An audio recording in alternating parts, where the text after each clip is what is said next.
Welcome to Storytime, Episode 2, Preview, from the No Advice Needed podcast.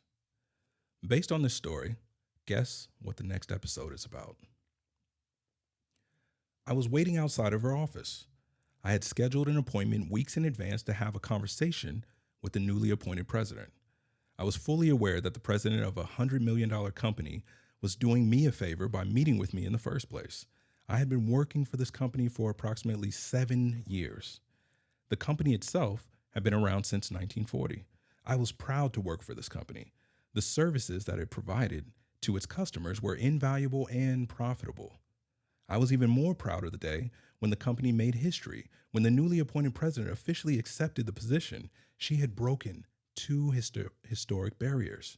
She was not only the first woman president of the company, but she was also the first Black American president of the company. I remember during a workday when the official announcement came out that the new president would be Denise Baker. The whole company was excited. It was a very special moment. It was even more special when I made eye contact with two other Black people in the office. I motioned to them with a hand signal. It was an impromptu huddle. We huddled up, put our arms around each other. I said something like, "Let's just take in the moment. This is history." Then we went on with our day. We've never done that before. That's how exceptional the moment was. You can easily compare this moment to the Dallas Cowboys. Imagine if Dak Prescott was the first Black Dallas Cowboy quarterback to win a Super Bowl. I know it's impossible to imagine because we're not ever going to see Dallas win another Super Bowl, but try harder to imagine. How special would that be for the so-called America's team to achieve that accomplishment? All the Cowboy fans would surely celebrate both accomplishments. Baker becoming president of the company felt just like that to me and to the other Black coworkers that I huddled up with. It's truly iconic, but it's not normal. But it's becoming more normal. All these things were going through my head right before Baker's secretary said, "She will see you now." I got up and entered her office. "Good afternoon, Mrs. Baker. Thank you for seeing me. John Joshua, come in, have a seat. It's good to see you." I said, "Thank you," and sat down. "Congratulations. What a huge accomplishment. You must be excited, Mrs. Baker." "John Joshua, you can call me Denise. Yes, I'm truly excited for the future. This whole experience is overwhelming in a good way. I've worked hard for many years, and here we are. How are you doing, though?" "I'm doing really well. I got a lot of good things going on in life. I just wanted to meet with you and talk about my future with this company. But even before we get to that, I really got to ask. I saw some media segments about your promotion this morning.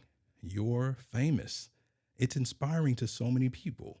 How does it feel to be the first woman president of this company and at the same time, the first Black president of this company?" "Oh, well, John Joshua, I don't think like that. I understand how other people feel about it, but I don't believe in all that feminist crap. I got this position because I earned it, not because I'm Black and not because I'm a Black woman. I mean, it's nice that people have positive feelings about me being president, but race isn't a factor." I said, "Oh, okay." I thought to myself, but race isn't a factor. But race isn't a factor. That phrase kept replaying in my head throughout the whole meeting. I couldn't get past it. Who cares what else we talked about? I was confused. If Dak Prescott just won a Super Bowl, he would be one of 58 other Super Bowl winning quarterbacks. The news headline wouldn't be, "How does it feel to be lucky number 58? The cherry on top and the headline would be, "How does it feel to be the first Black Dallas Cowboys quarterback to win the Super Bowl?" Patrick Mahomes was the first when the Chiefs won a Super Bowl. The second time he won a Super Bowl, him and Jalen Hurts made history again by being the first two Black head-to-head starting quarterbacks to play in a Super Bowl. The NFL is 56% Black. Him and Jalen Hurts thought it was special. How does it feel to be the first whatever?